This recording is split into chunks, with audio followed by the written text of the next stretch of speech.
It is Wednesday, and as you can see, it is just me. So this might possibly could be the shortest show in history, or I will do my best attempt to try and bend Scully it. But welcome to the other side of the ball, along with well, I won't be alone as my tag team partner from the Mizzle and Dub show, who just we just did a show earlier in the afternoon, is joining me momentarily. Um, Chris is on assignment. Corey is still on assignment. CP3 might be joining us, but at the moment, I guess you can call this a impromptu part two Mizzle and Dub show of the other side of the ball. And good evening, Mr. Gaither. How are you? Um, as Mizzle is getting his stuff ready. Week 7 has come and gone here in the A7FL. And for the East, as Mizzle joins me, welcome, sir. Yes, yes, yes. Hello, everybody. Week 7 has come and gone. Um, now, Yes. now keep this reminder, folks. We are taking this weekend off to celebrate and honor moms, which you should do that every day of your life. I'm about to say, what have you been saying for the past couple of decades? We don't need a day to celebrate our moms. No, do that every day of your life that you're breathing. But that's just one Yes. public service announcement here from the other side of the ball. As I said, hopefully CP3 Corey Price will join us later on the show. Um, but for now, you get Mizzle and you get Dub here as we are recapping Week 7. I know on May 18th. Hello, Mr. Tender. How are you? Mr. Tender, how you feeling, sir? How's that ankle? Yeah, that's the big question. How is that injury coming along? Because we want to see you back out there on the field doing what you do. Most definitely. Most E- definitely. Even though the last game your teammates did pick you up to the victory over the Hawks 27-14. And hopefully, speaking of the Hawks, hopefully Corey's okay because his thumb looked really banged up Yeah. going the Steph Curry route, trying to throw a football with the taped hand. I'm pretty sure is not is not of a fun. It's not fun at all. But glad you're with us here on this 7th of May in 2025. And he says June 1st he'll be out there. So it looks like the sun will be shining Another. for him and the animals Here we on go. June 1st. All right, so now let's see if I can find some stuff here as we are channeling along here on the other side of the ball. Episode 130. Wow, 133 episodes. That's That's moving along. yeah, that is a lot of episodes, if you will. So Yes. as I'm Some trying, entertaining things happened over the weekend. Some spectacular catches. yeah, behind the back catching a touchdown pass. Yeah, That that's if that ever was a Sports Center highlight, that definitely should have been a Sports Center highlight because well, first off, that takes great concentration to catch the ball behind the back, but mm-hmm. he made it look easy. And David Turner just said he might take some reps on May 18th, depending on how the game is going. Well, Well, don't rush yourself back. Get yourself healthy. Well, the playoffs start though, right? okay. Now, for those that do play in the Northeast on May 18th, is that the first round of the playoffs? Is that considered the first round wild card knockout round? Somebody that's in the chat watching, please get back to us and let us know that, please and thank you. So, because I don't want to, Yes, yes, please. we don't want to give out Mess it up. misinformation. Yeah, but we want to give out proper information because that's just the right thing to do, if you will, on this edition of the other side of the ball with Mizzle and myself. As we're going to try to hold the fort down since it Yes, is indeed. just us two. Which, by the way, folks, while we're at it, as Rob comes in and says, the behind the back catch is crazy. Absolutely, it is. Crazy. And Mr. Tinder said, yes, it is the first round. So, all right. So, it Okay. is Okay. All right. the first round of the East. Of course, out here in Nevada, they're still trying to cover up seating. Rob also says them having linemen in coverage, though. Well, yeah, well, what I saw Sunday, seeing big Jeremy Hayward of the Insomniacs running a big route down the field and making it look And making easy, a catch. And and making the and catch, by the way. and he completed the drive by scoring a touchdown. I mean, Yikes. big man with football. I'm telling you, it's becoming a thing, especially here in the A7FL. All right, so Yes. as I maneuver, trying to find stuff, and also prepare myself because your boy does have to go to work in an hour and a half. So eventually, I'll be transferring from computer to phone, if you will. So for now,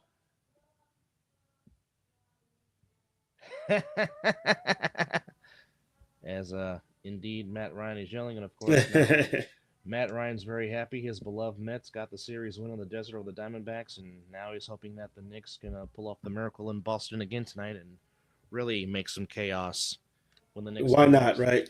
to the Garden. But nonetheless, glad you're with us here, as we are now making the march towards June 22nd and the championship game.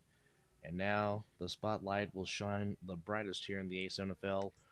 Who can be Cinderella? Who can make that run?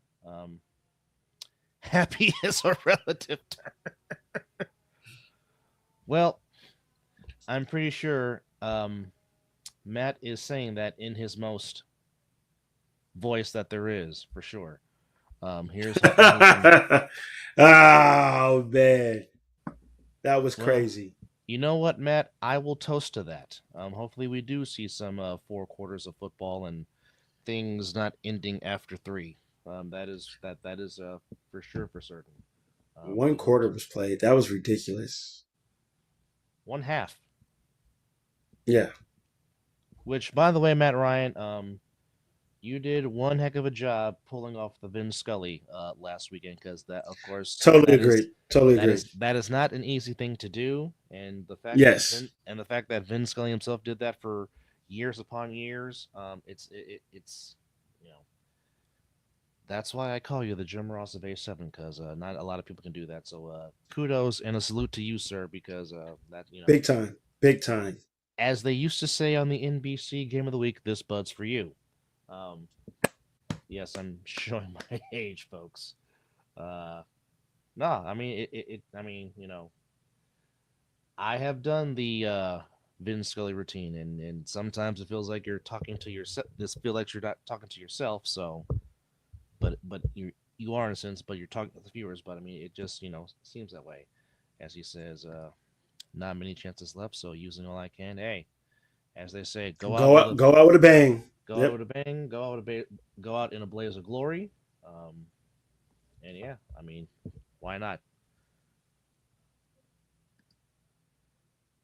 Oh, well, that needs to happen before the season ends, Mister Tender.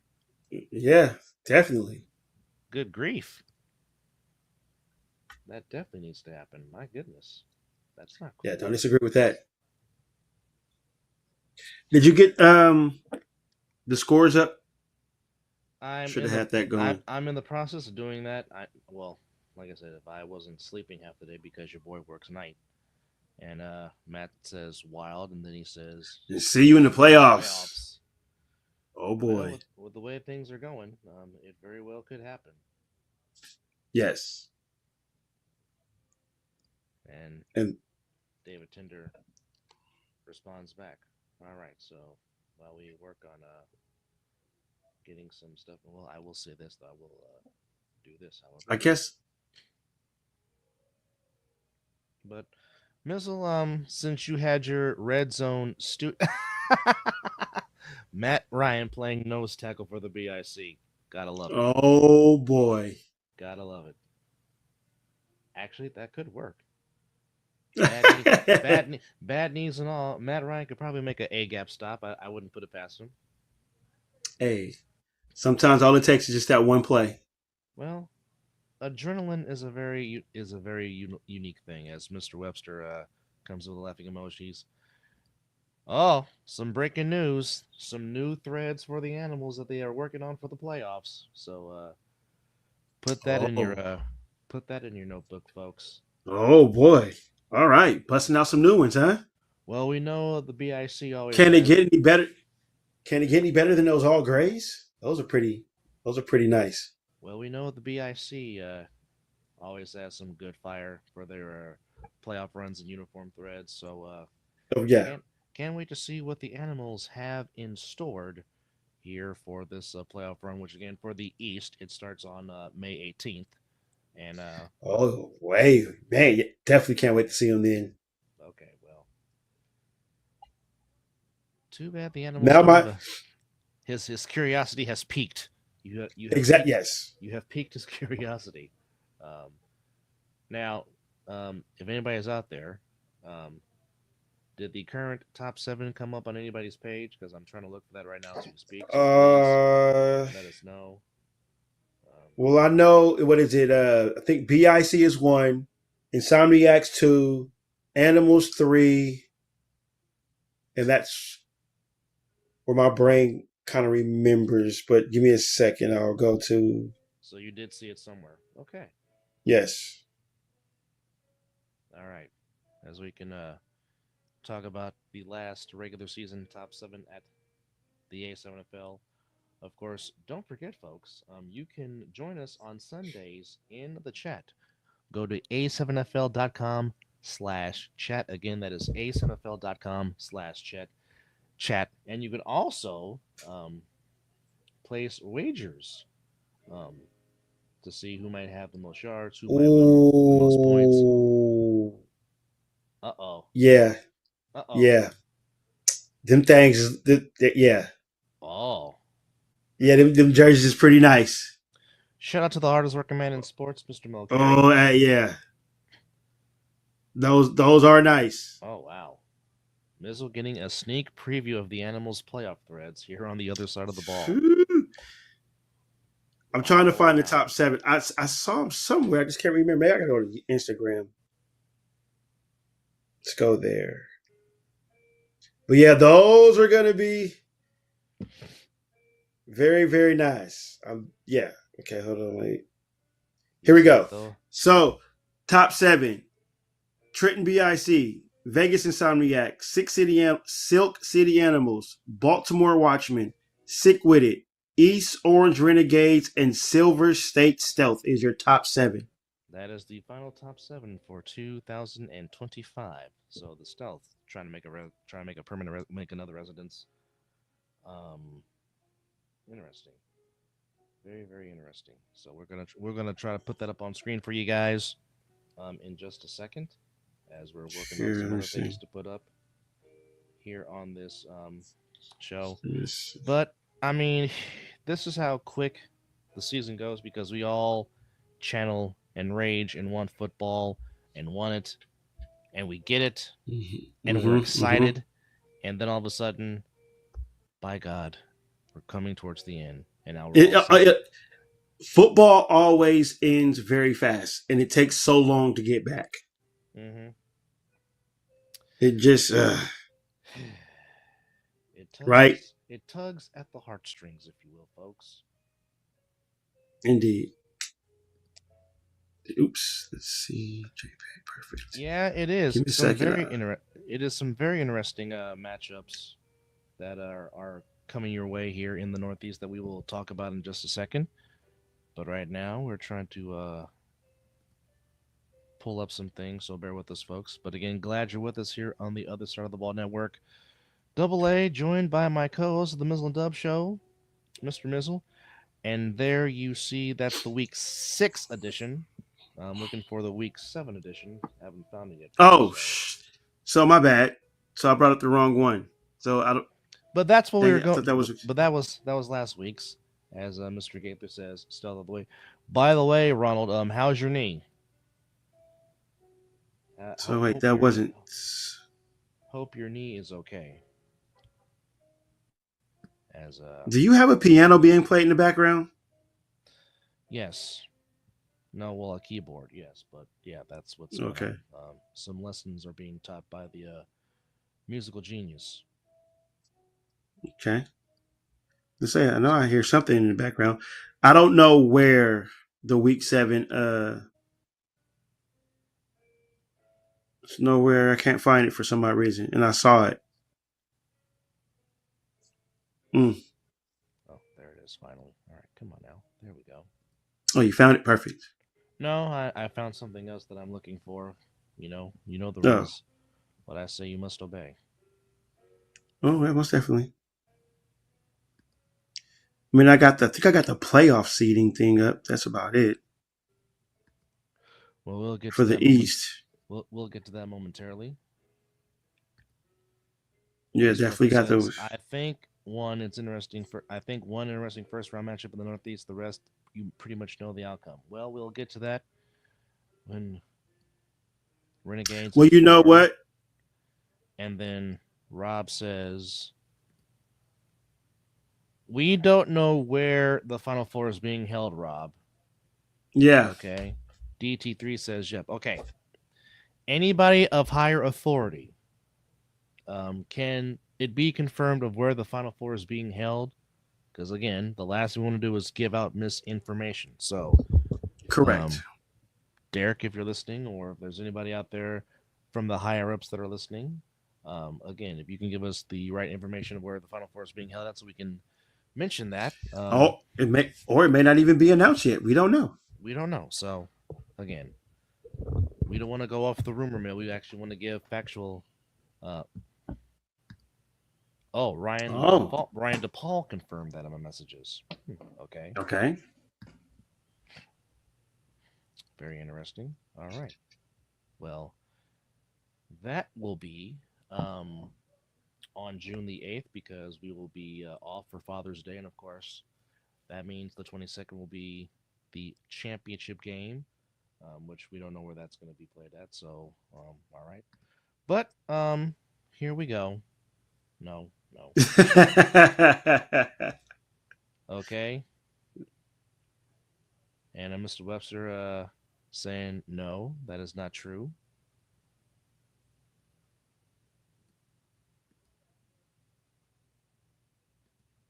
Okay, why are you not cooperating with me?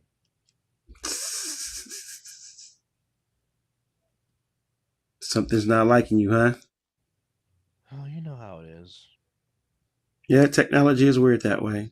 Yeah, it definitely is. Okay, here we go. Now we're going to recap what we saw in week 7 of the A7FL. Here we go. So basically, what you're saying, Mr. Tender, is you're like Tom Hammond and Spider-Man when it comes to Avenger movies. You spoil it. Got it. Yeah, we got Tom Holland on our hands, huh? Wow. All right. So Mr. Webster says, nah, he's actually heard it's going to be in Vegas too.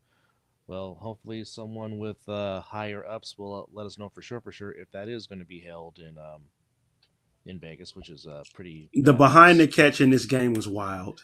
Yes, it was. Made it look easy. The Patterson U get back on a winning track after some stuff happened their way. They get the win 46-12 against the New Jersey Old Bridge Hawks. And Matt Ryan has just said the Final Four is in Vegas as of now. So Okay. TBD, to be determined. And Mm-hmm. then Mr. Tender says the Animals owner confirmed too. All right. There we go. So possibly Vegas. Championship on the East Coast if one or both teams are Eastern. Okay. All right. There we go. Which makes sense. And Mr. CP3 says he's about to come up. All right. Well, yes, whenever sir. you're ready, just hop on in. Yes, Mr. Webster, I agree. The U needed that win for a lot of things. All right. Yeah, agreed. Matt Ryan has also said that as of right now, on the 8th of June, it'll be the top remaining seeds from both sides facing off, and or a dance off to save the rec center. Matt Ryan showing off the moves from Crush Groove coming up in a theater near you. Now I'm showing my age again. That's great. Good Lord. All right, so. You're just old, man. But I still look good, so I don't care. So, I'm a black skin. We don't crack. I just can't tan. That's the only problem. now we're doing some you got do it for Little Saint. Ooh. Well, would it really Well, be now. not? Well, would it really be considered an upset? That's a good question, Rob. But give your take on that in the comments. Keep it up, folks, as we appreciate you guys for Yes. hanging out with us, and I appreciate Mizzle for coming in and coming onto the field and doing some things with me here as Hey, Mr. hey, Bear's hey, on hey. assignment, Mr. Hammond's on assignment. I'll Yes. always be your wingman, brother. Well, it's gonna be a dogfight. All right. It's not depends on who's at quarterback for both sides. Good point, Matt Ryan. Yes. It always depends on who the quarterback is when it comes to playoffs because you want to come in riding in some momentum. Now, didn't we have a Huff? Didn't we have a Huff sighting in this game? Well, let's go back to the scores. We'll talk about it in a second. Okay. Oh man, this game was just. Well, we heard there was a forfeit, so that ended up being the final score 14-7. But it was turning into another close battle between the BIC and the Watchmen. Really don't know why it was a forfeit, which sucks. And shout out to Kason Campbell for breaking the record. Yes, Kason Campbell setting the record for most touchdown receptions in a season with 13. Well, he would have had another one on the pitch, but I guess they didn't count that because of the forfeit before the half ended, right? Okay. Well, I was doing the game at the time, so I don't know. So your guess? Yeah, I think he had there was a pitch that he took to the house before the half, and so I guess they didn't count it. Got it. All right. But it ends up being a win for the BIC as they finish the regular season undefeated. So obviously the Trenton BIC will be the number 1 seed in the East when the East playoffs start on May the 18th. So we know that. So if we're looking at standings in the A7, so we're just going to focus on the East real quick as I look that up. But also continuing with the scores from this past week in the A7. As we're going down the list, if you will. Here out west, we had the Stealth getting the win over the Hunters, 32-12. Now, this particular game, the Hunters had some chances, but there was just a lot of dropped balls by the Hunters, to which were drive killers, rally killers, as we say in baseball. But I think really the turning point of this game was the big Keith Ramsey 3-on-1 return when the Hunters had the right idea. They were trying to throw the ball out of bounds, and it took the bounce that kept it in bounds. And, well, Keith Ramsey... the rest is history. Pointed to 2-5 at the sideline and said, watch this, and Mr. Ramsey pretty much was the straw that broke the camel's back for the Hunters. And the Stealth finished their first, or the Stealth get their 5th win of the season. Nice. To put them at 4-2, and get a win. Now, the only thing I have to say about the Stealth is, can y'all guys please come with matching uniforms? We got one side wearing one set of colors. We got the other side wearing. Yeah, it was a little confusing. Like, can there be? But they had the logo though. The logo was there. But I'm just saying, can we have a team meeting and decide? Okay, these are the threads we're going to wear on game day, so we can all look like a team. Well, at least they had a jersey on with numbers on it instead of a T-shirt with numbers on it. And you're trying to figure it out. So give them a little bit of credit that they came with their uniforms at least. Well, I will say this with Coach Alonso now. I got y'all back, Stealth. I got y'all back. Well, with Coach Alonso Thomas coming on the Stealth, I'm pretty sure it will be. Shout out to Zoe.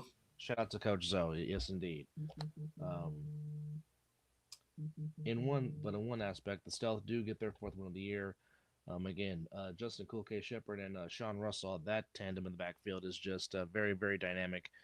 As joining us from the Harbor City, the one, the only Mr. CP3, Corey Price. What's going on, sir? What's happening, CP? How you doing tonight? What's going on? How you doing tonight? Well, you know, bless. Your boy's got to go to work in about an hour, so, I mean, it is what it is, but...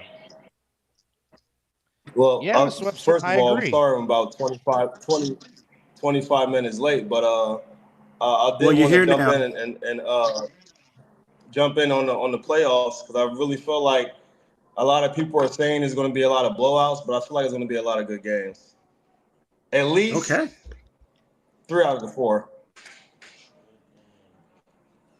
Okay. Right, as we Care talk to about that. I want to say care to Also elaborate?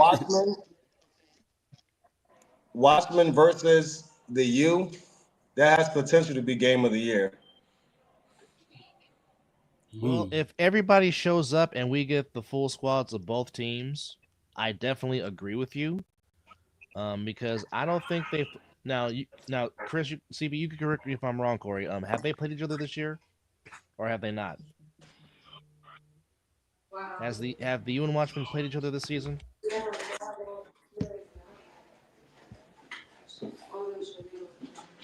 Okay. How you doing? Just Think take a look. you might have. Hey, I'm a join when I go back in the house. I don't think the reception good in the hallway. I'll be right All back. right. All right. All right. So, as I'm looking here at this regular season, DT says no, they have not. no, I was looking on the website, so no, they have not. So I mean, that would be a very interesting matchup. As once again, we saw the Insomniacs pitch a shutout. They win 43-0 over the Gold. A combined score of 111-0 in 2 meetings with the. I'm sorry, 121-0 in 2 meetings with the Gold. So I'm sure the Gold do not want to see the Insomniacs again. As Mr. Webster says, Watchmen versus the U definitely has that potential. Watchmen getting them boys back is going to be big for them. Well, I mean, given how the Watchmen's season ended, as again, Rob confirming that the U and the Watchmen have not played each other. Given what happened and how the season ended for the Watchmen last year under unfortunate, controversial circumstances, there was a great big question mark about the Watchmen of who was going to play for them. What was what was their mindset going to be? How are they going to come into the season, and can they be that contender that has been knocking on the door the last few seasons? Because of course, 2 years ago they were in the Final Four and lost to a very talented Tampa Nightcrawlers team, and of course the Nightcrawlers represented the East in the championship game back in Bullhead City against the Insomniacs 2 seasons ago. So there was always that mindset of, okay, which Watchmen team is going to come out this year. And this year, for the most part, they have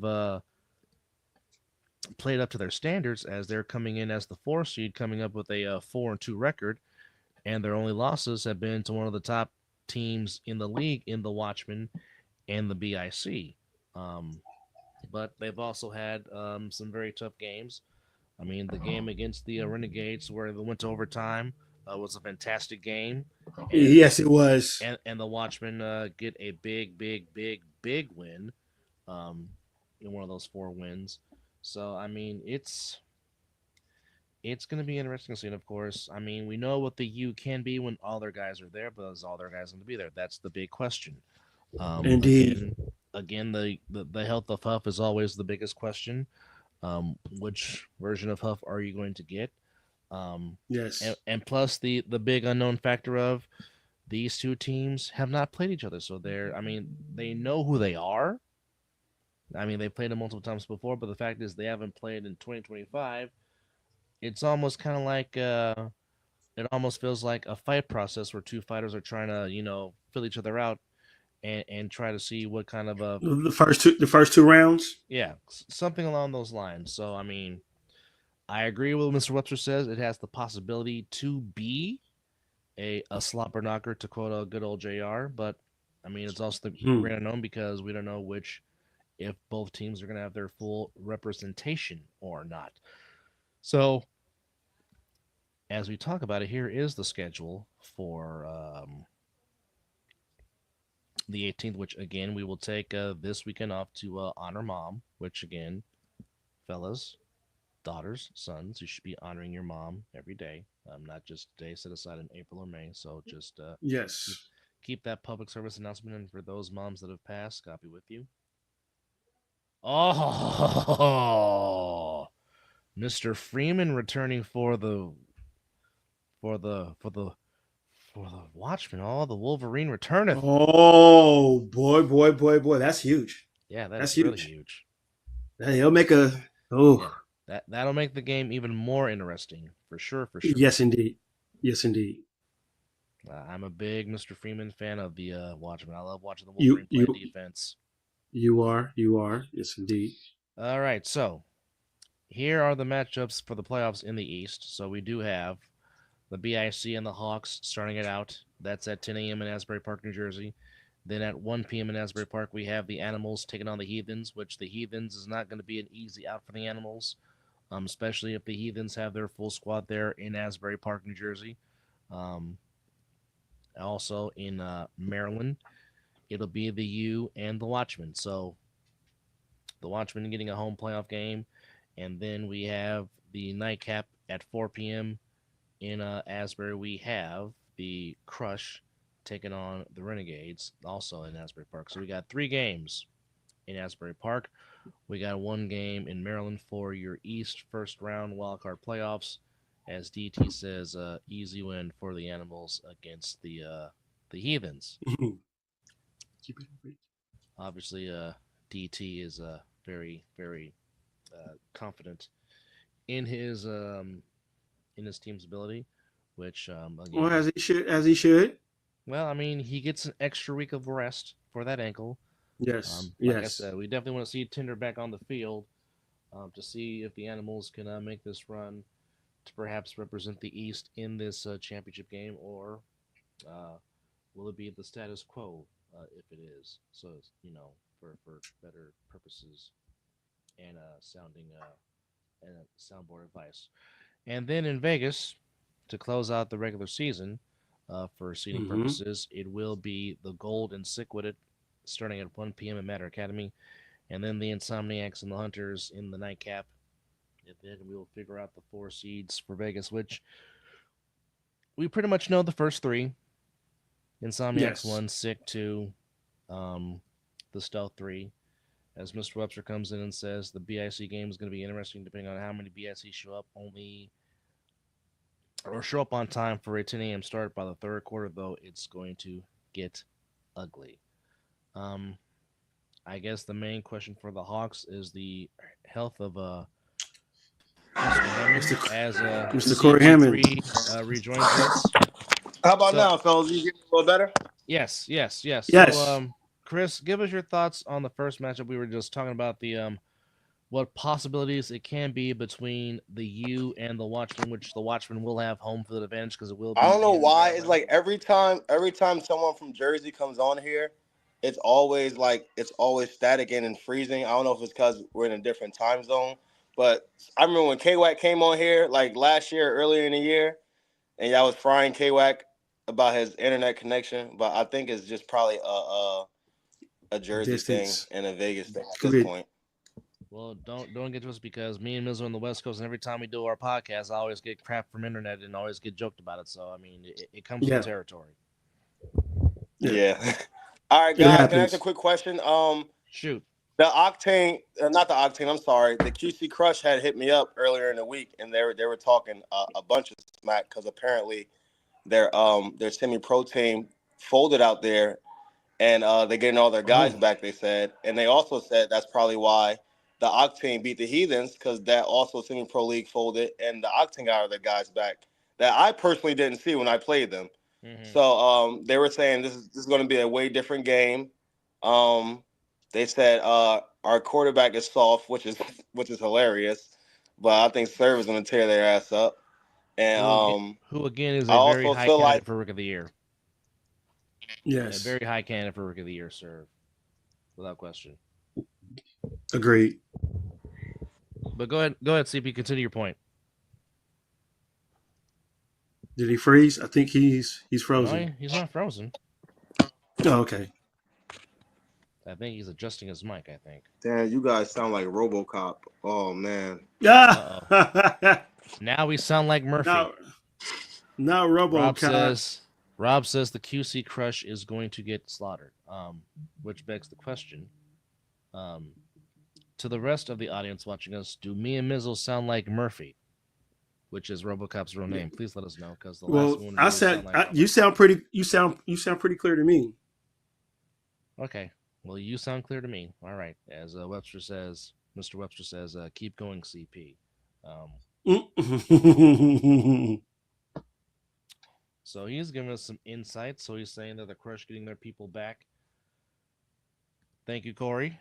We appreciate that. Which, by the way, check out CP3's podcast, The Price is Right, on his The Price is Right. Yes, yes. On his outlets. So please go support that.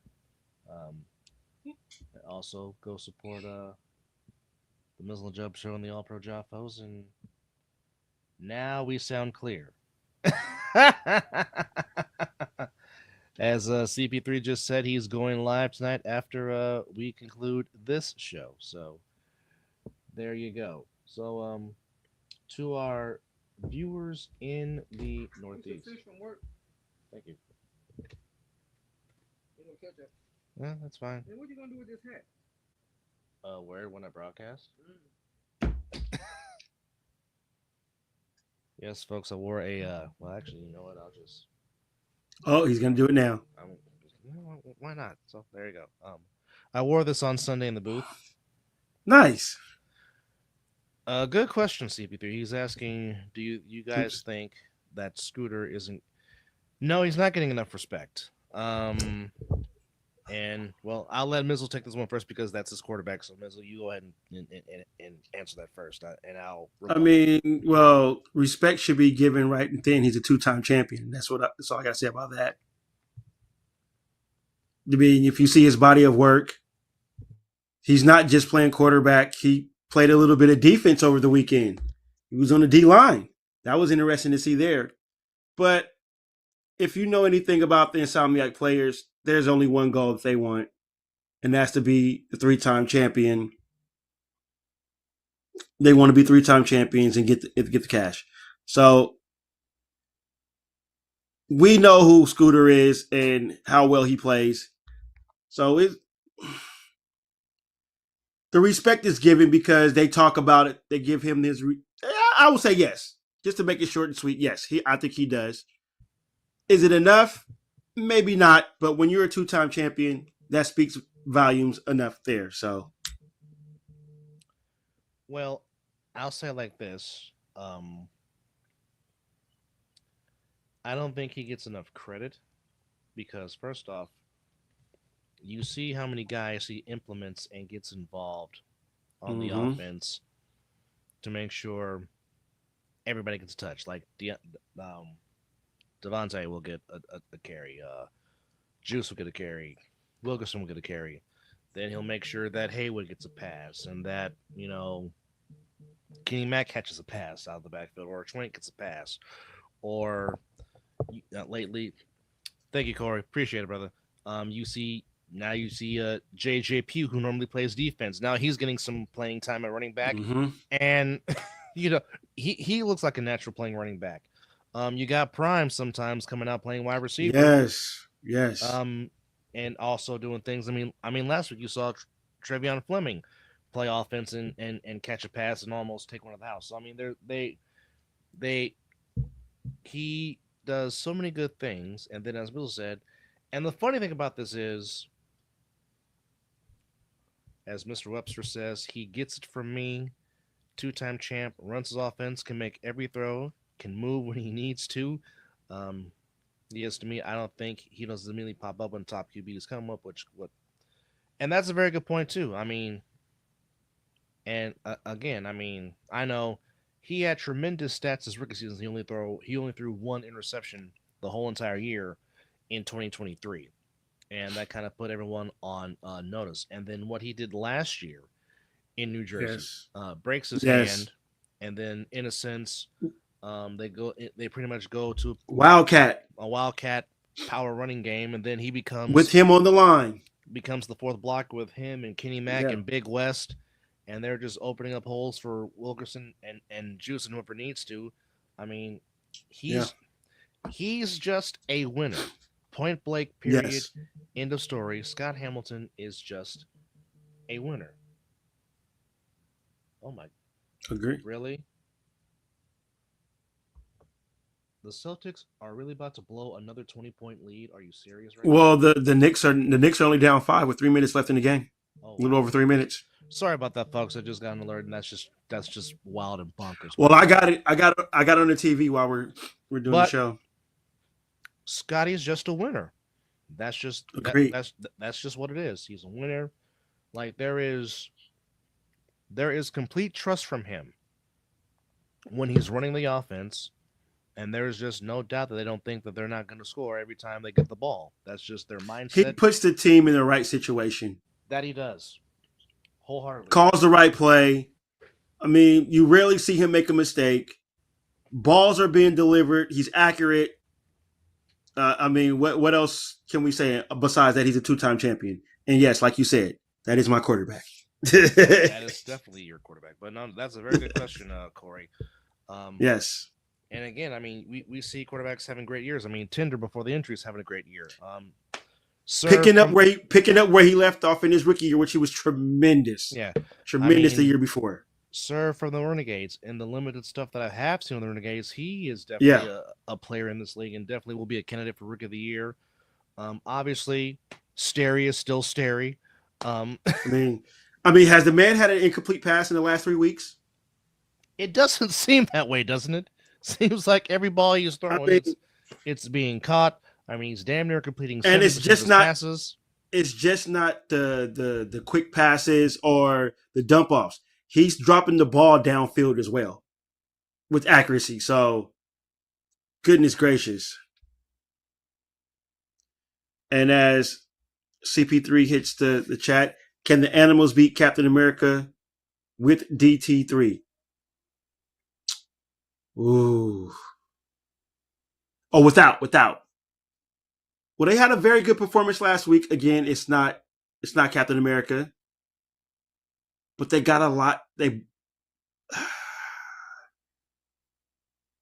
would definitely have to bring their defense. I think the offense can contend.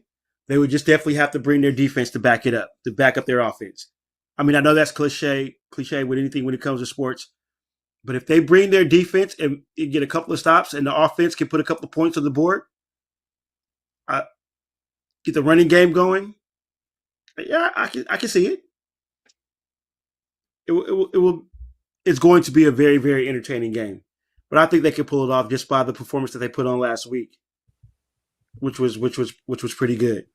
Well, in one facet, I think what the Heathens are going to try to do is try to limit possessions for the Animals. Yeah. Because, I mean, we know physicality is what the Heathens pride themselves on, and they're going to try to slow this game down, try to make this a quick game. And what I mean by that is try to waste a lot of clock and try to have that one possession thing. As Mr. Webster says, CJ showed he's got enough in the tank left that he can get it done, which I don't doubt that one bit at all. I definitely can see this not being a high-scoring game. It can be a game within. It can be a game within reach. Now, if Tinder played, different story. Correct. But if it stands as it is right now without Tinder, obviously you would have to have the Animals as a slight favorite, probably maybe a 7-point favorite, if you will. But again, if I'm the Animals, I would try to quick strike as best as I can because, again, like I said, I know what the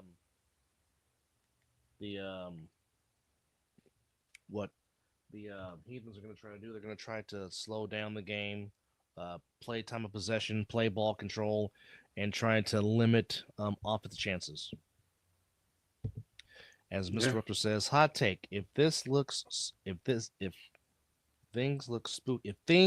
spooky for the Animals in the first half, if they're down by 10 or more, DT will come in for the second half. Mark my words. Well, there's your hot take. So he says, depending on how the game is going, if the Animals are down, he says DT will try to put on the cape and pull his best Doug Williams impression. Well, that would be very, very interesting, so to speak.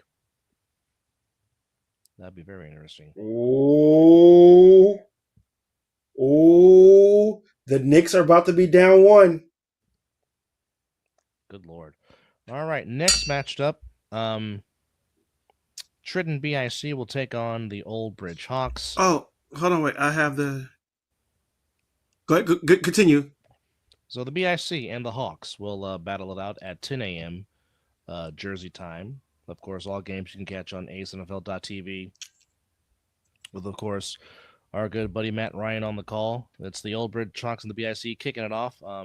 Most people would expect, ooh, got some nice graphics here from the Ace NFL page. Yes. There you see it. Crush Renegades, Heathens, and the Animals. You and the Watchmen, BIC and the Hawks. BIC and the Hawks, many people would think that the BIC should handle business against the New Jersey Old Bridge Hawks. That I don't know, CP. Well, Corey Hammond would know, but Corey Hammond is being dead right now. The now. Knicks have the lead. Oh, wow. 90 seconds to go. Webster says BIC by 3 scores or more. I definitely think it will be a blowout. I think it's going to be that'll be a mercy rule. Corey says, if so, a hot take, he should be. You know what? This might be the hardest Rookie of the Year ballot to vote for this year. I agree. I wouldn't know who that. There's a whole lot of good rookies in this league. That might be the toughest award to vote for when the end of season awards come around. This wow.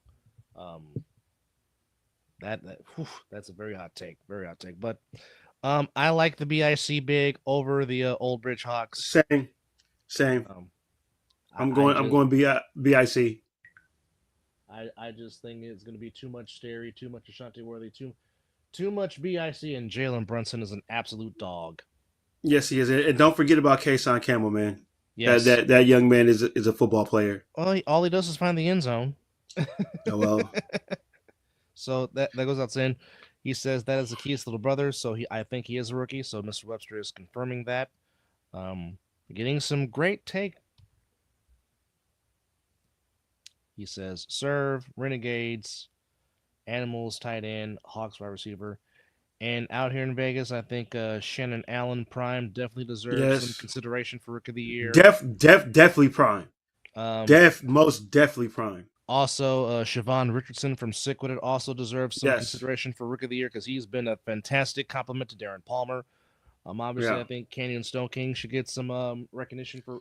Like I said, he should be considered.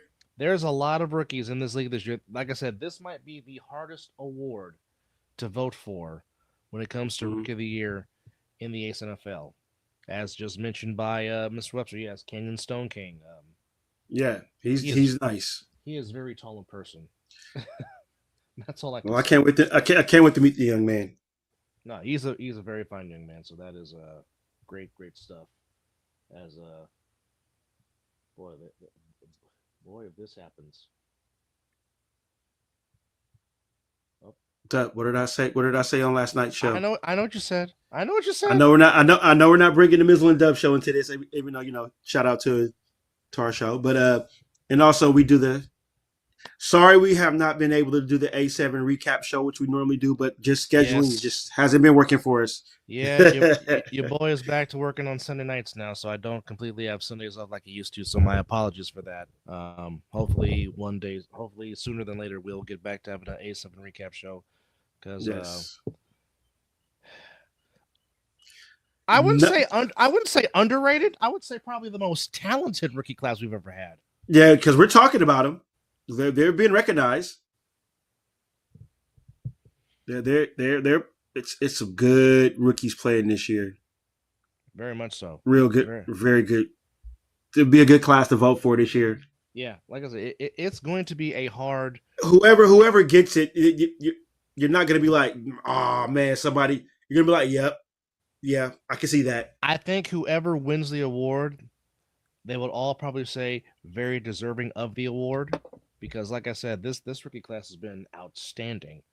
Outstanding.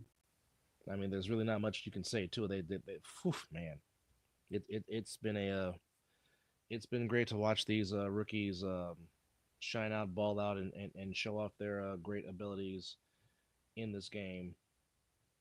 That is the ACNFL. Renegades Yes. and the Crush. I have the Renegades winning big. I think it'd just be too much, I sir. I just agree. think, like I said, the Renegades could possibly be like the Knicks and perhaps cause chaos in the Eastern playoffs this year. Um, Yes. they because I mean, like I said, if they don't lose those two overtime games, they might be a higher seed in the East this year. And All they gotta do is, I know we harped on it. Just make that catch. I know, Just, I and know, we're, uh, I know because I mean uh, they easily could be 6-0 and the number yeah, one seed as opposed to the 3 seed and being 4-2, which I know almost counts in horseshoes and hand grenades. I know this. We know this. correct, Um, correct. but the Not a chaos, lot of what ifs. yeah, but the chaos really could. I mean, not the chaos. The Renegades can make some chaos in these Eastern Conference playoffs. Which again are starting May 18th. I mean, don't we like chaos though? I mean, chaos is what Oh sports is yeah, built on. it makes for great TV. Oh, you cannot let Tatum do that. Oh boy, so Boston's up by 1. Well, I will say this: if the Knicks somehow pull this off, the Burrows are gonna go crazy tonight. That's for sure. Yes, But yeah, I definitely agree. Um, I still like the Animals over the Heathens. I'll say if I DT do. if Tinder doesn't play, I'll say the Animals by at least possibly 10. Um, That's what I was saying. At least, yeah, 10. I 10 got the sounds about right. I got the Renegades winning big. I got the BIC winning Yeah, big. yeah. If everybody is there for the You and the Watchmen, this is going to be a toss up because again, I mean, there's familiarity because they've played in the past, but there has been 2025 familiarity, if you know what I mean. Yeah. So there's that. Um, I don't know. This is a tough one to call because some might say, well, if the Watchmen if the U beats the Watchmen, some might consider that an upset. Considering that it really has not been Well, considering their record yeah, and where they are, yeah. I mean, if you were to but if tell they me, come with the same, I know they played the Hawks last week, but if they come with that same style of offense, I can see them winning the game. he got fouled. Where? No, Brunson got fouled. Oh, okay. Oh, are they in the bonus? Yes, Brunson is at the line. Oh boy. Yes, the Animals' defense is young and fast, and that was the big Yes. that was the big question mark coming into this season. Is Yes. can the Animals' defense get somewhat up to par with their Better offense? than from last year. Because we know the offense is going to put up points when everybody's there and healthy. Correct. Boy, this. If you would have told me that the Patterson U was going to be 3-3 to start the season, or be 3-3 for the season, I would have been like, where? Yeah. Where? But you know, it is. So who are you picking, bro? The damn Knicks win. Oh God, the Burrows are going crazy. Stephen A. Smith is going to pop a blood vessel tomorrow on First Take. Oh my! It's going to be so much yelling. Oh. And wait. Tomorrow's okay. Yeah, Thursday. Yeah, so the doggy won't be on there, but yeah. All I know is the Mecca is going to be out of their ever living mind on Game 3. Oh, they're gonna will them to at least one victory. Oh my goodness! One victory. My God! At least one victory. All right. So pick it, brother. Oh, CP, that block was legit. That block was legit. Yes, indeed. I'm going to. I'm going to pick the Watchmen. I'm going Baltimore. Really? They have the home field. Yeah. I mean, it's hard for me to go against the U, but I just the Watchmen are playing with a purpose this year. I think they're determined to get back and show that hey, we are still that same team that has been knocking on the door, and I just think somehow, somewhere they pull off a very close, tight win. I think it'll be by 5 points or less. It'll be a close game. We'll see. Not so fast, my friend. Okay, Lee Corso. I was going to say what you just said is the opposite. I'm going with the U, but just what you said about a close like a 5 or less. Mm-hmm. So yeah, I'm going with the U though. I think they find a way to pull it out in the end. Yeah. Man, Mikal Bridges, games 1 and 2 has been huge. Both defensive stops to close out the game. I'm sorry. I know we're supposed to keep it 8-7, but damn it. Playoff basketball is at a high right now. And it's... Has a home team won? No. So far, it's been all road teams. That's why I have so much confidence in the Dubs tomorrow. Mr. Watchman says, I am picking the Watchmen too. Mr. Webster says he's picking the Watchmen. Not Mr. Watchman picking the Watchmen. Get your ish together, brother. I said, you know what? You didn't say Webster. You know what? Leave me alone. In your brain, you might have said Webster. But hey. Scooter, the link. Scroll up. Scroll up, quarterback.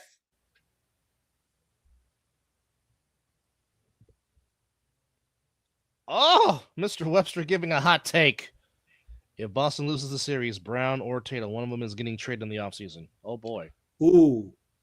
How's that debt? Okay, no, that's not football. What to say? That debt money. Yeesh. And a couple more guys, I believe. Wow. Well, you know what? Looks like we might have to do another early AM edition of the Muslim Dub Show tomorrow to talk about this thing going on in on the park. Oh well, you know, I don't have to take no kids to school. Your nephew drives, and your other nephew rides his bike. So there you go. We are hoped to be being joined momentarily by Missiles quarterback Scott Scooter Hamilton of the Insomniacs. Excuse me. Which again, we appreciate CP3 for coming on with us, but he was not having very good signal where he was at. But again, don't forget to check out The Price is Right coming up after the other side of the ball here on his outlets, wherever you catch CP3 on. And speaking of Missiles quarterback, I think he's there. Yes, he is. Almost going with the Bret Hart-like sunglasses, if you will. What's up, fellas? What's going on, sir? What's happening, Scooter? Oh, man, just at this my youngsters' practice, man. Yeah, dads never stop, right? No, it's damn near 7 days a week. Amen. But real quickly, Scooter, we were talking about the Eastern Conference playoff format here, as we got the BIC against the Hawks, Crush against the Renegades, Heathens and the Animals, and the U and the Watchmen. Just quickly, give us your thoughts on which matchup might intrigue your interest when they get going on May 18th. Yeah, which team's going to forfeit or not travel? That's the ultimate question. I'm kidding. I'm actually not kidding, but that's probably going to happen. Honestly, I think that Renegades U game's going to be pretty lit as long as they travel and play. Really, I would like to see that Heathens and Animal game. As long as the Heathens come full force against the Animals, that'd be a fun one to watch too. That could be pretty entertaining. Yeah. I do agree to that one. I do like the Patterson U going up against the Watchford. I think that's going to be pretty entertaining. Yeah, I'm surprised. Where's that game being played at? Does the team got to travel for that one? I don't even know. I think it's. I know the U and the Watchmen. That's going to be in Maryland. And Hawks, BIC, Crush, Renegades, and Heathens and Animals are going to be in Asbury Park. Gotcha. So Heathens got to travel to Asbury, so that'll be tough. Correct. How long does that travel? That's a good question. Yeah, I don't know that. I mean, they're in Virginia, right? Aren't they in Virginia? Yes. Are we talking about the Heathens, right? They're Yeah. from Virginia. Yeah, they're Virginia. So that might be a little distance. Just a tad. So how do you feel what's going on in the Vegas division, Scooter? Honestly, I just feel like it's dragged out. If you want to be honest with you, it's just like we got to play the Gold back-to-back weeks, and like I don't know, it's just it's frustrating. It's just we kind of know who the two teams are. I mean, let's just play already. You know what I mean? Yeah, that's a factual statement there. No disagreement there. Especially with the performance you guys put on over the weekend and what Sick did. What did you take from the stealth game? I mean, they talked a lot at the beginning of the season, and I don't think they've been what they said they wanted to be. I think they're a good competitive team for the league. I think the Gold has gotten better in general. I mean, they only showed up with like 9 or 10 guys on Sunday, which kind of sucks as you walk into the field and you only see 9 players on the other side. It's kind of like, oh man, what are we getting ourselves into this weekend? Yeah. But that's what it's kind of boiling down to, though. You know what I mean? They've taken a beating all season for the most part. You know, you got to play the Insomniacs 3 times. You know, you've had to play Sick now twice. Like, yeah, 5 games against the 2 best teams in the league. It's gonna wear on you. You know, and the Hunters are so hot and cold. I don't have water, bud. Yeah, they started the game out pretty good. It's just they started to do it a lot of drop full. passes. They dropped a lot of balls on Sunday, which was rally killers, which was momentum killers, which were drive killers. Which drop pass, that's a catchable ball. It can change everything, and that's been the Hunters' Achilles heel all season long. Has been drop passes. Yeah. Yeah, they're very inconsistent. Like at one point you'll be like, oh, they're actually competitive, and then like the next moment you'll be like, okay, who picked up the 8-year-olds on the sideline of the 12 game? But here's they're watching their brothers. You know what I mean? But here's my question. And I don't know why they don't do this, but why is it that when they need some momentum to get back in the game, why do they wait too late to put Savion back there on the 3-on-1 return? I don't understand. Yeah, that doesn't make sense to me at all either. Well, I don't know why Savion's not taking every kick return. You know what I mean? I'm not understanding why a lot of teams don't put their best player back there every single time. You know, like when it matters, like Donye is going back there to return kicks for us. Do you know what I mean? Yes. Like we got some other capable. We got probably out of all the returners in the league, if there was a top 10, we have 7 of them. You know what I mean? You're not wrong. Like You're not we wrong. got a lot. We got a lot, but when it matters, it's going to be Donye. You know what I mean? And I just feel like any time Savion can return a kick, like he should be back there returning a kick. It's not like he's being used on offense every single play. It's not like he's running 20 go balls. Like anytime another team scores and Savion can get the ball in his hands and run it, it's an opportunity for you to score. So I don't know why they don't do that. It's kind of mind-blowing. Even with the Gold, like Deloney, we know you played rugby, but bro, you're fast. Run by people. Stop running into people. You know what I mean? like use it to your advantage and score. Like it's a chance for you to score. Yeah. You have to use your weapons. That's. Don't put your best player on the sideline, especially in certain situations. That's just. Yeah. I don't know. That's just. Like you said, you're putting Donye back there in the championship game. Oh, for sure. I'm putting Donye back there anytime I feel like the offense is struggling and we need to score. You know what I mean? Like, if it's a game that matters, the best player is going back there to return the ball. You know, and it's the same thing. You know, on the 3-on-1 tackling. You know, you're going to put your best 3 out there too. And some of these teams just don't do it. I see way too much rotating back there at the kick return position. Yeah, yeah, yeah. I don't get it, and maybe I'll never get it. I mean, we have a guy who's in charge of our special teams. I believe it. I think Dyson does our 3-on-1 return and our kickoff. So he knows like when it's go time, it's go time. Like he ain't gonna play around. You know what I mean? We've we've had the luxury to beat teams up pretty good, so we've been able to rotate. But when it matters the most, the best players are gonna be back there. As it should be. As Yeah, I'm not putting my best. I'm not keeping my best player on the sideline. He's definitely going to be in the situation to help us win the game, no matter what it is. We know who you look for on fourth down.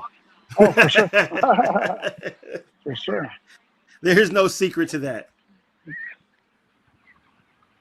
Yeah. We're gonna kind of gun ho on May 18th. We got to get playoff ready for the next couple of weeks because with some of these games being blowouts, you let a lot of other guys play and some guys sit and you kind of lose rhythm and stuff. So we got to figure out a way to get into some rhythm. Oh, I don't have a shout that you guys won't be prepared no matter who you guys play. You guys are going to show up and execute.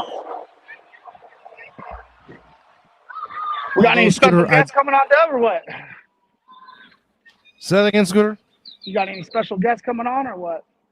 No, we're almost up against it because your boy's got to go to work in an hour.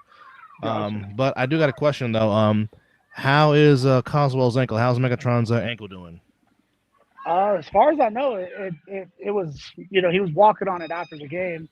With some ice on it. I think it was more of a scare thing as opposed to like a serious injury. So good thing we got the week off this week with Mother's Day weekend and essentially a week off the following week. So if he needs to sit these next 3 weeks, then he will.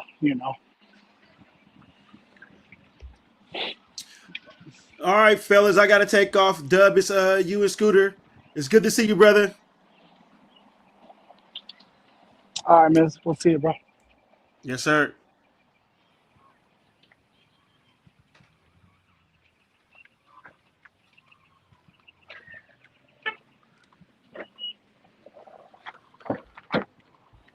Well, my special thanks to Mizzle for holding down the fort and hanging out with me while Chris is on assignment. Definitely appreciate all the fans chiming in and hanging out with us as we are building towards the playoffs, if you will, here on the SN. Of course, Vegas still has one more week to go. And again, to preview the lineup one more time before we get out of here, because your boy does have to go to work, unfortunately. But to go through the matchups again, it is the first round of the playoffs for the Eastern Conference. Starting out at 10 a.m. in Asbury Park, it is the Old Bridge Hawks or the New Jersey Hawks taking on the Trenton BIC. Dub. Yes. Those are playoff games. For the East, yes. First round of playoffs for the East, yes. Then they all better travel. There ain't better be no excuses on their end. Well, not wrong. So we got 10 a.m. in Asbury Park, Old Bridge Hawks against the BIC. Then at 1 p.m. in Asbury Park, it is the Heathens against the Silk City Animals. And then in Maryland, it is the Patterson U against the Baltimore Watchmen. And then at 4 p.m. in Asbury Park, it is the QC Crush against the East Orange Renegades. So that is your first round matchups in the East. Of course, Vegas is on their final regular season game, week 7, if you will. If we're looking at the standings, the BIC is the 1 seed, 2 seed the Animals, 3 seed Renegades, 4 seed Watchmen, the U at 5, Crush 6, Heathens at 7, Hawks at 8. Of course, the Insomniacs looking to finish the regular season undefeated, and of course be the number 1 seed in the playoffs. Sick at 2, Stealth 3, Gold 4, Hunters in the rear at 5 with an 0-6 record. So the Stealth are on a bye week this week.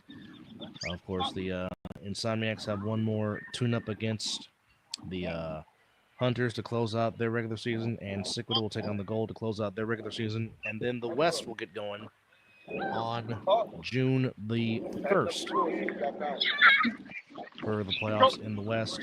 And then, of course, they will say that there will be the top 2 seeds from the East and the West will cross each other, and then the championship is to be determined. There have been rumors that the Final Four might be in Vegas. We don't know. So there we are with that.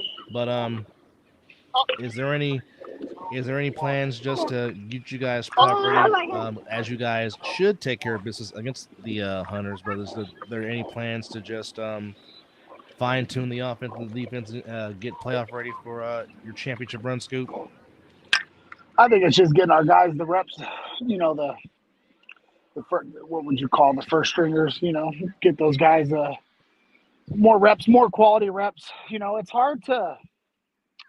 What I'm finding out, just against some of the teams that really are on the weaker end of the division, it's hard to kind of run the plays you want to run because you're not seeing like a traditional defense, or certain guys aren't rushing, or things like that. And then not only that, it's hard because everybody wants the ball, everybody wants that highlight reel, everybody wants that picture. So it's just kind of coming back together, kind of getting everybody to focus on what that goal is, you know, and just play more T-ball. I get it.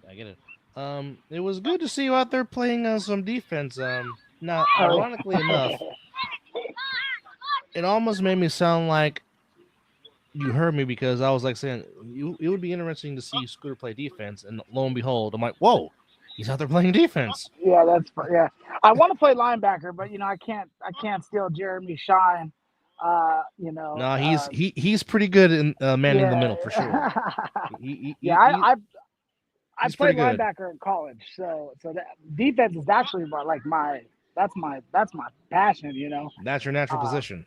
Yeah, so that's why I had to go out on 3-on-1 and still show some people I can run a little bit and make a tackle. You know. Well, I mean, you definitely bring the physicality. That's for doggone sure. That there's never been a doubt about that for sure.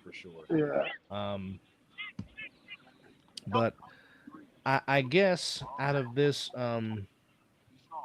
field of 6 in the East, as we will put up the miss out the graphic, but I mean, out of the teams in the East, if you guys were to make it back for a 3rd consecutive championship game, who do you feel like you guys match up well against out of those teams that are in the East in this playoff field?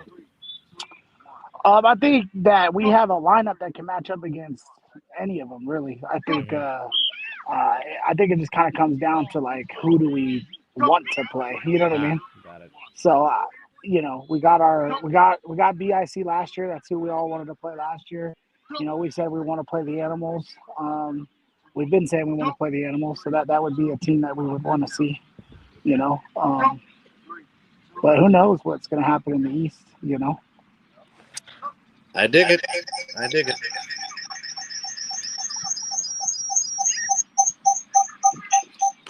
As I'm switching from computer to phone, because I'm about to head on out and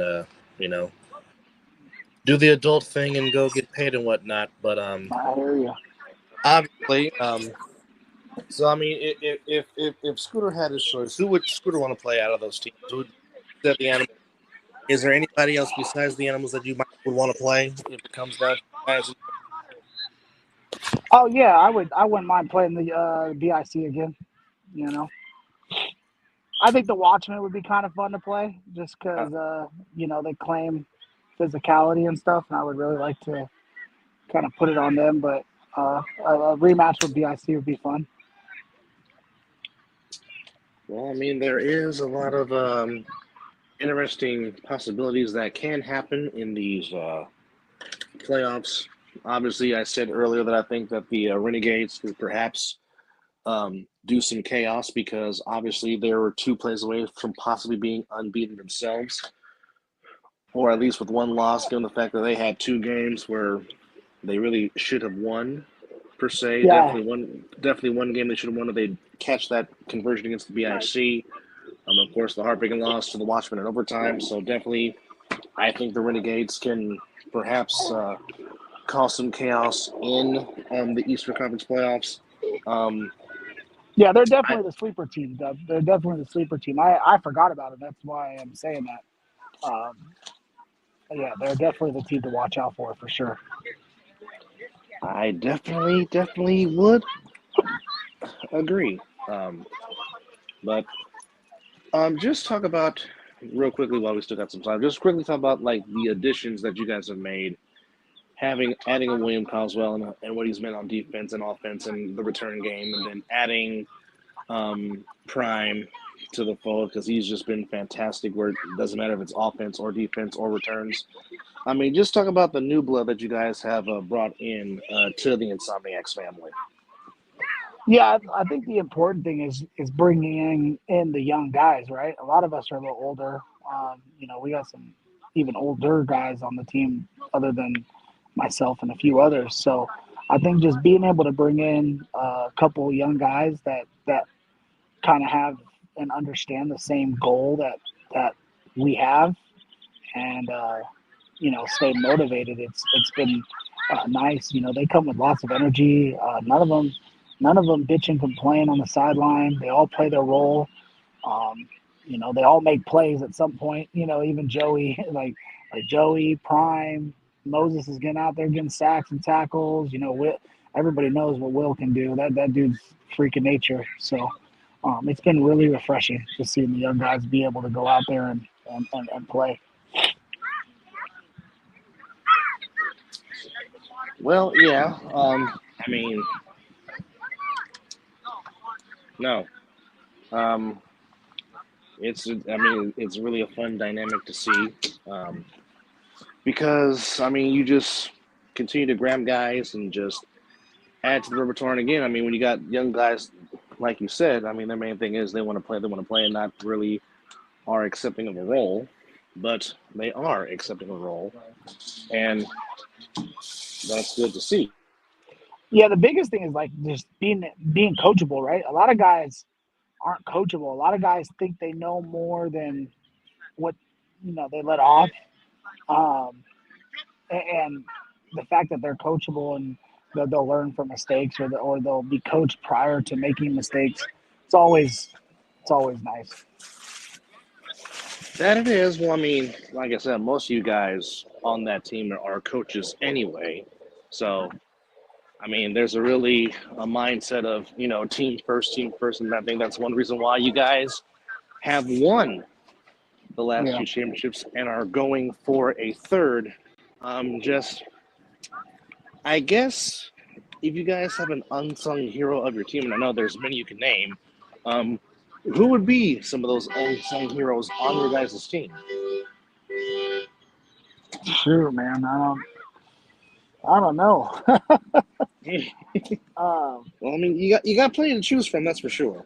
yeah. I think I don't think there's just one guy, right? I think Mm-hmm. like you said, there's multiple guys that come together and become one superhero, you could say.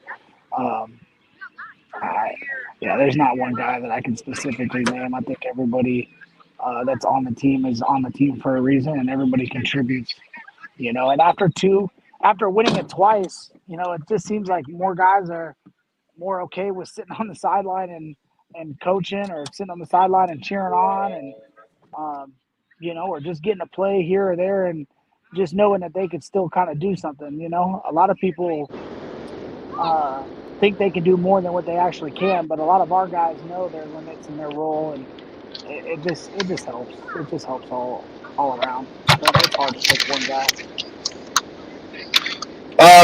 So how is it? When you guys do have new additions and they do come to the team, how is it that you guys get them to accept that team first mentality and they're okay with, to quote The Rock, knowing their role, if you will? Yeah, Jason and Dice and James usually have that like first like a couple of these guys like Dyson got Moses on, right? I Mm-hmm. got Will on, Danya got Prime and Joey on, and the talk is like, hey, we want this guy. I think he'll be good, right? Then the number gets sent to the coach. The coach then gets in contact with them, and they just lay it on the line. They just tell them like, hey, look, like Will would start both ways on any team in the A7, any team, I agree. any on the East Coast or the West Coast. And we had to tell Will like, hey, bro, like we got a number one receiver. We got a number two receiver. We got guys, right? We got DBs, but we also got to roll for you. And this is what we think's going to happen. Sure enough, week 1, we were down a couple of DBs. He stepped in, made hella plays, and look at him now. You know what I mean? He's in the start lineup on defense, and whenever we need him to come in on offense, he'll come in on offense. But he hasn't complained once about coming in on O, and he's loving being around us and just playing football. But yeah, that's the message that the coaches tell these guys when they come in, is like kind of like a reality check. Like if you don't like what can happen, then no hard feelings. You can go play for another team. But if you're gonna bitch and complain, we're gonna kick you off. So it's better that you just leave instead of us kicking you off. Makes sense. Makes a whole lot of sense. Yeah. So yeah, us players don't really have us. We don't really talk to guys about that kind of stuff. That's some of the stuff a lot of people don't see, is like James and Jason and Dyson and Tommy. They do all of that, behind the scenes stuff with the players. So, and I tell people that all the time. Like everybody's like, I want to come play for the Insomniacs, and I'm like, bro, like I don't put people on the team. I give a recommendation to the coach, or I give them the coach's contact info, and then they go from there. I don't put anybody on without the coaches going and doing their due diligence. Well, I mean, there is a process, no question about that. Yeah. But I mean, the recruiting never stops, if you will. So I mean, that's always good to see. Yeah, it's funny. Me and Munchie were at work today, leaving this breakfast that we had for Teacher Appreciation Week, and we have a PE teacher. His name's Crosby. He's like 6'7", played basketball, and also played Division I football. And we keep trying to get him to come out because he's like, he would literally probably be the biggest player in all of A7. But he just don't want to come out. But we've been trying, so we're always recruiting. I don't doubt it.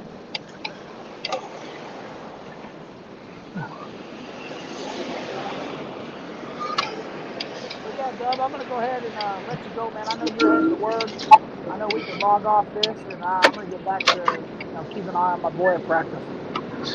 All right, we appreciate the time for you coming on, Scooter, to close out the rest of the show with us. We appreciate it. Obviously, enjoy the Mother's Day with the missus and your mom, and we will see you back on the field on May 18th. Sounds good, Dub. We'll see you, brother. All right, buddy. All right, well, again, I know you can't see me because, again, your boy is on his way to work, but you can't hear me, though. But special thanks to Raymond Mason Mizzle for joining me for most of the show. Special thanks to Corey Price, who will go live after our podcast, so you can check out with him as he gives his Ace NFL takes. Special thanks to you, the viewers, for watching and commenting as always. So with that said, again, enjoy your Mother's Day. Again, if you are fortunate to still have your mom living, cherish her, honor her, make sure she is loved and appreciated. But again, do that every day, not just one day set aside in the month of May. Honor your mom every day. And we will see you back on the field on May 18th. Of course, the Eastern Conference is getting their playoffs going together again. Hawks BIC, Watchmen U, Renegades and the Crush, and the Heathens and the Animals. That is your Eastern Conference Round 1 matchups. Of course, the West will get started on June the 1st as we have one more week of regular season play at Matter Academy. Again, all this coming at you on May 18th. Of course, you can catch all the games on acefl.tv. But from all of us here on the Other Side of the Ball Network, for Chris Vera, who's on assignment, for 2-5, who's on assignment, for Corey Hammond being Daddy Hammond, Again, special thanks to Scooter. Special thanks to Mizzle for joining me on this 133rd episode of The Other Side of the Ball. We will see you next week for episode number 134. And from all of us here at the A7FL, thank you for watching, and we will see you on the other side of the ball. You guys enjoy your weekend or the rest of your week. Take care.